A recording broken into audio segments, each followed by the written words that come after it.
Good morning, everyone. Thank you for visiting my channel, The Simple Quiet Life, where we make it our ambition to lead a quiet life, to mind our own business, and to work with our hands according to 1 Thessalonians 4:11.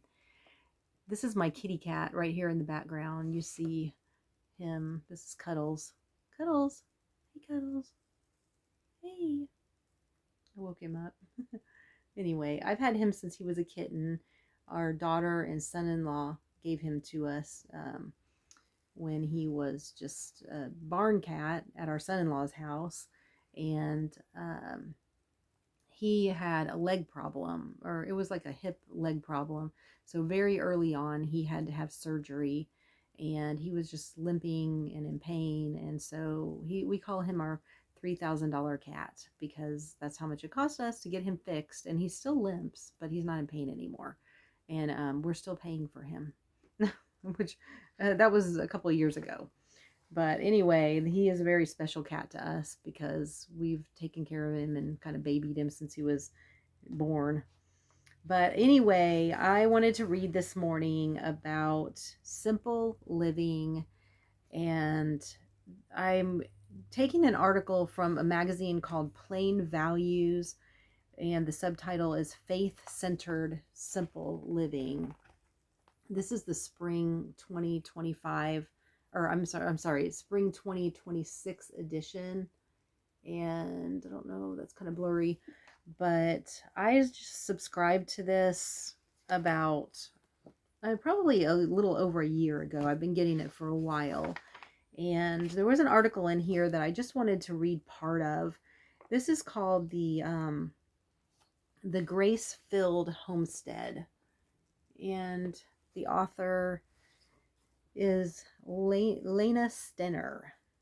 And a lot of the article is about her specific experience with homesteading, but I'm going to read the part that just applies to everyone. So, if you're interested in reading this, I don't know if you can go online and find this article. You may be able to, but I just want to read the part that she wrote that could apply to everyone. It says, "The road to simple living is seldom an easy one.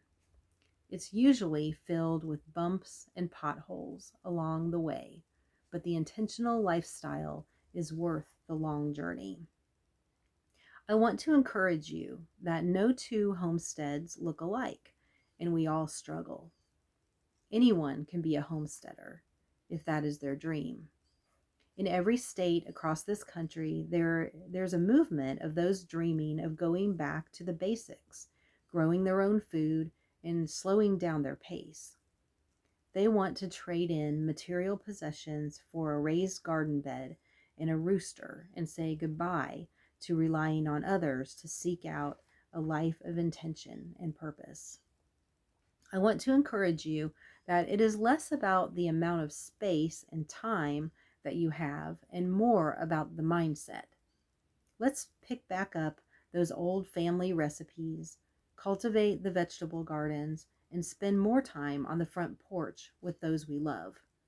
You can start wherever you are.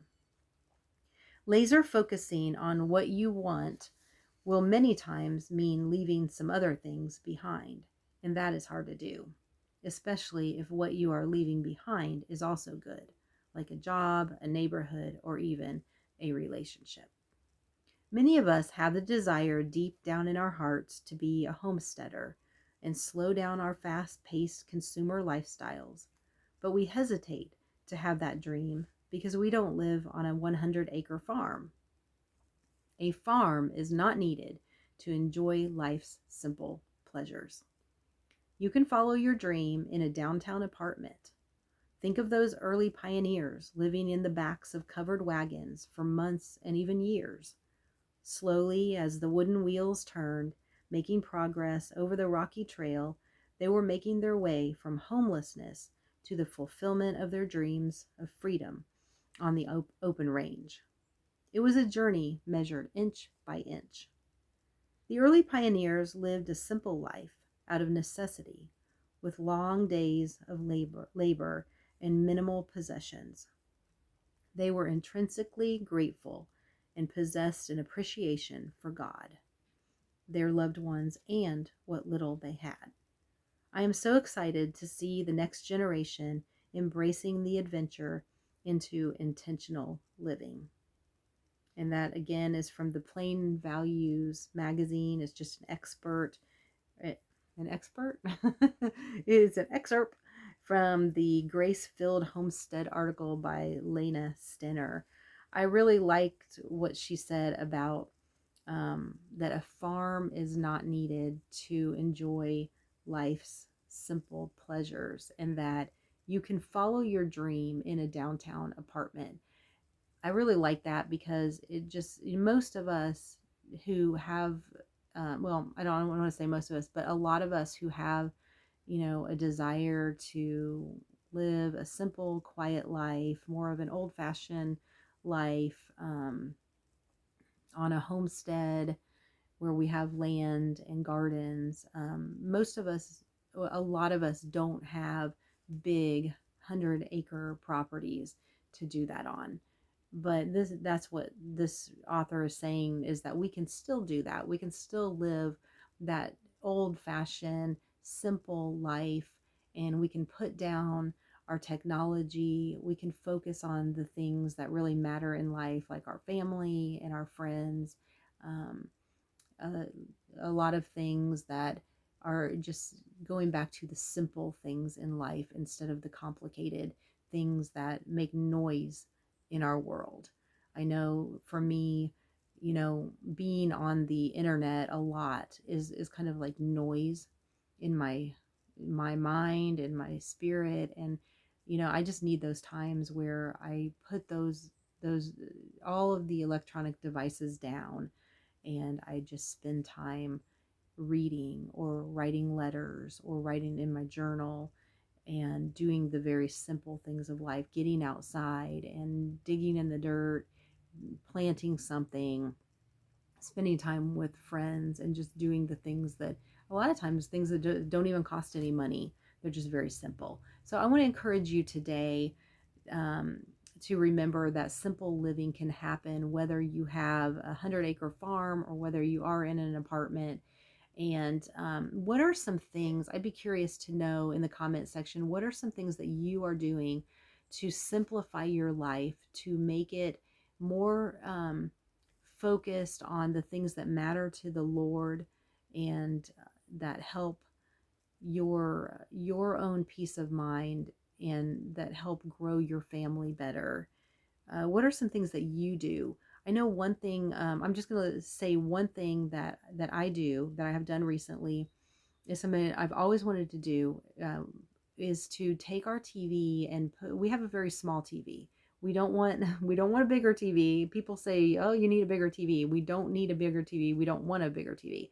But I've always wanted my TV put away so that it's not in plain view when people walk into the house, or even when I walk into the house. And so we recently made a move, and then to a small town, and it went all bad with the people who were our neighbors there. It was just like very disruptive to the type of lifestyle we want to have. And so we moved back into our home. And when we moved back in, we had this big cabinet, which used to be called our school cabinet. And I used to keep all kinds of school supplies in there when our children were, when they were young, growing up. We were homeschooling. And so now it's not a school cabinet anymore. Now it is kind of a storage cabinet. I just still have books and things like that in there, but I also made room for our TV.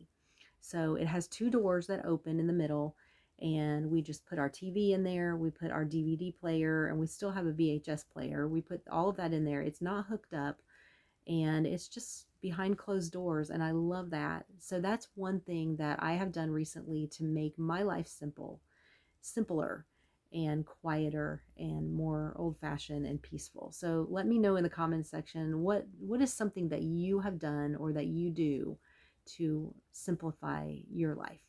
All right, well, I hope you all have a wonderful day. Thank you for visiting my channel, and I will talk to you next time. Bye.